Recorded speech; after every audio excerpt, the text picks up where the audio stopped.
Baik anak-anak, kita lanjutkan pertemuan kita kali ini akan membahas tentang pewarisan sifat, bab yang baru setelah kemarin kita mempelajari tentang perkembangbiakan baik hewan maupun tumbuhan. Mari kita simak bersama-sama. Ya, jadi pewarisan sifat ini yang anak-anak lihat. Kemudian apakah itik ini memiliki kulit yang sama, bulu yang sama, bulu-bulu ini dengan anaknya, nah itulah nanti yang akan kita pelajari. Berikutnya, konsep apa saja yang harus difahami di sini?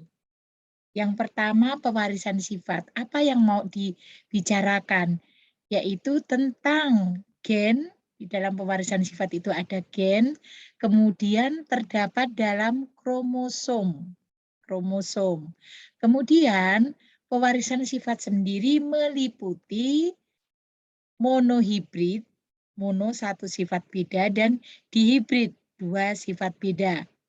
Di mana monohibrid itu terdiri atas dominan penuh, dominan itu yang menang, sama intermediate. Intermediate itu nanti sama kuat hasilnya.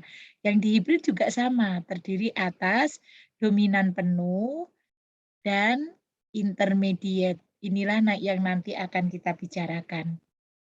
Berikutnya, pewarisan sifat di sini, apakah anak-anak pernah melihat anak angsa yang memiliki bulu yang mirip dengan induknya? Nah, seperti pertama tadi, mungkin bukan angsa saja ya, bisa kucing, bisa bebek, bisa ayam gitu ya. Nah, bagaimana bulu anak angsa tersebut dapat mirip dengan induknya? Nah, itu pertanyaannya.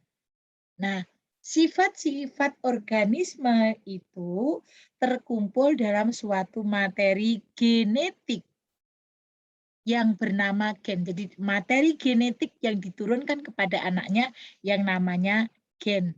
Nah, nih, coba kalau anak-anak lihat tadi ya, ini angsa. Angsa ini dengan anak-anaknya. Kalau anak-anak lihat kulitnya putih, gitu ya. Tapi ini waktu kecil, ini belum ada kelihatan hitam-hitamnya. Nah, oke. Sekarang genetika. Apa itu genetika? Genetika adalah cabang ilmu biologi yang mempelajari tentang tata cara penurunan sifat dari induk kepada keturunannya atau anaknya. Nah, ini gen yang ada di dalam tubuh, ya. Kalau manusia ada XY laki-laki, perempuan. Inilah yang nanti akan kita pelajari bersama.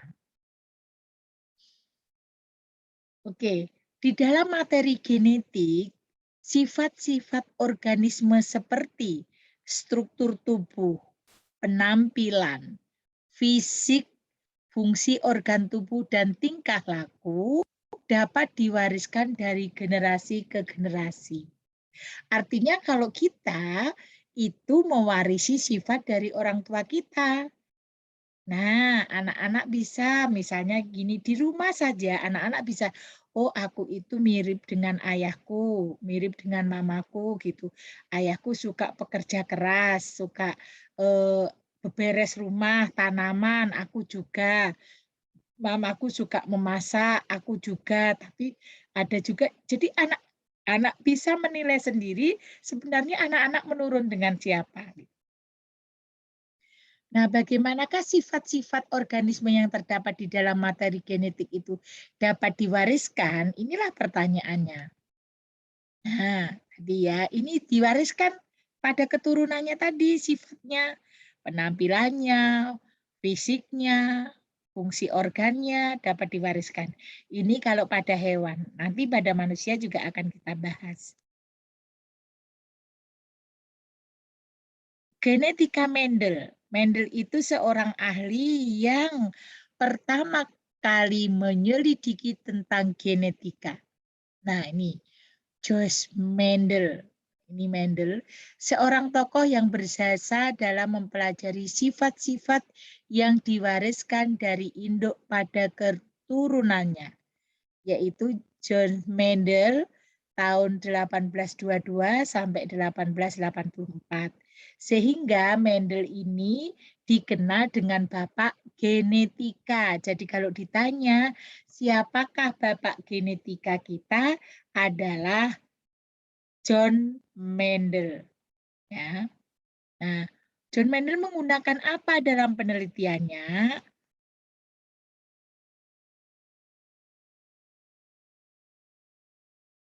John Mendel meneliti tentang pola pewarisan sifat pada tumbuhan kacang kapri.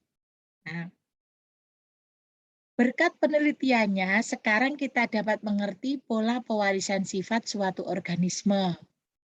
Ilmu yang mempelajari pola pewarisan sifat hereditas pada makhluk hidup disebut genetika tadi.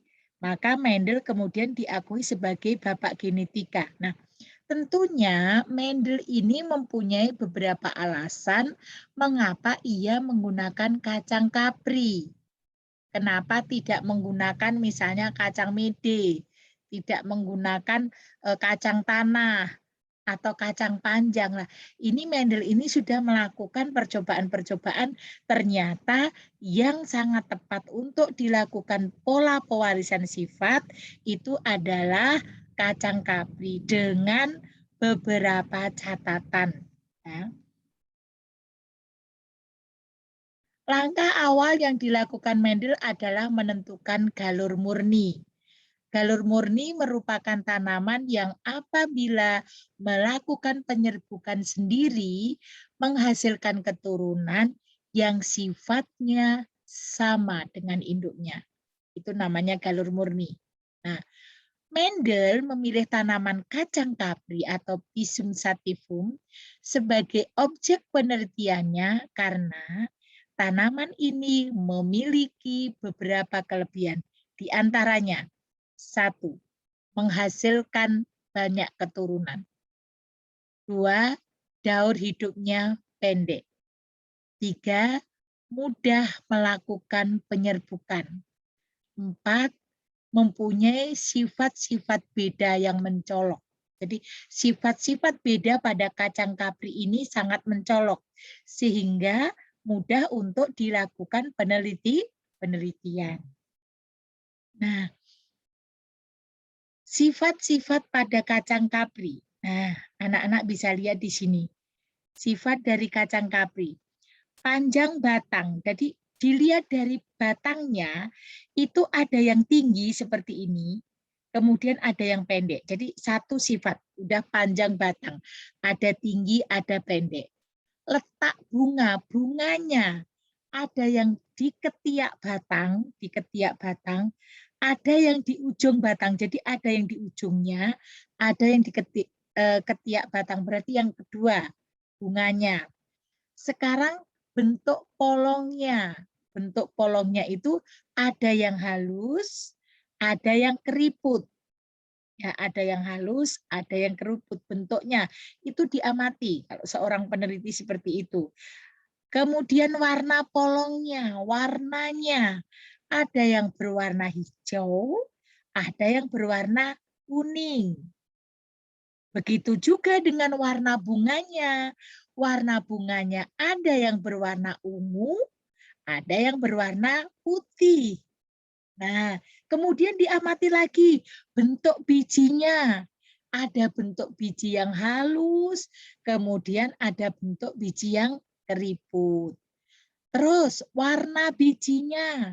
Warna bijinya ada yang kuning, ada yang hijau. Jadi inilah alasan Mendel mengapa mengambil kacang kapri sebagai media yang digunakan untuk melakukan penelitian. Nah, kacang kapri ini anak-anak mungkin suka makan juga kalau mamanya lagi masak menggunakan kacang kapri ini.